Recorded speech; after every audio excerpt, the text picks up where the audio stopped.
Bonjour, alors avant toute chose, hier je me posais la question à savoir si Paul pouvait conduire une voiture avec son handicap, puisque c'est comme ça qu'il en parle. Eh bien, Patricia, l'ancienne monitrice d'auto-école, m'a répondu, donc là vous pouvez lire tout ce qu'il faut faire ou ne pas faire. Et puis bon, il y a d'autres personnes qui m'ont dit aussi qu'il fallait passer un examen psychologique, etc. etc. Mais bon, dans son état actuel, je ne sais pas s'il peut conduire, mais bon, passons.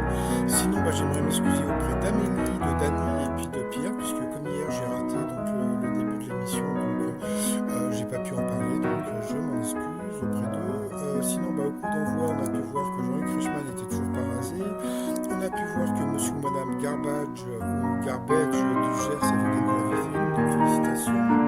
Ensuite, Papa est toujours aussi sympathique. Il a encore expliqué qu'il ne venait pas pour le numéraire ni pour l'argent, mais pour jouer.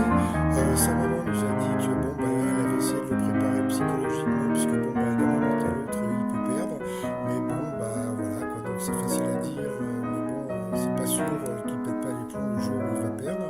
Donc au coup d'envoi, il a eu cette question avec quel célèbre écrivain Chopin a-t-il une relation amoureuse. Donc bien sûr c'était Georges Sand. Vous aviez Émile, prenez un chewing-gum, qui a eu cette question: que faut-il jamais faire quand on brise par mégarde une lampe à basse consommation?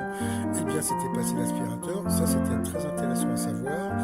Laetitia a eu cette question: pourquoi le tiercé porte-t-il son nom? C'est parce que le créateur du tiercé au départ avait dit que c'était le mot tierce, et puis en fin de compte la bonne, sa bonne, sa femme de ménage avait dit tiercé, donc voilà pourquoi ça s'appelle le tiercé. Ensuite Maxime a eu cette question longue: de quelle machine gna donc c'était du Renault, donc c'était une Ferrari, donc voici la bestiole, donc plutôt une belle gosse, on aurait pris. Après, si après on a fait du shopping sur la 5ème avenue, dans quelle ville êtes-vous? Donc c'était New York. Après, quel professionnel prononce le serment de bourgeois? Donc c'était le vétérinaire. Donc Émile prenait un chewing-gum et passait au rouge. Il a pris Maxime Antoine qui est tombé sur une question qui était au début, je sais pas, moi au début j'aurais dit sur les quais. En fin de compte, la question c'était quel film a été réalisé par Elia Kazan. C'était Les Visiteurs, donc c'était pas évident.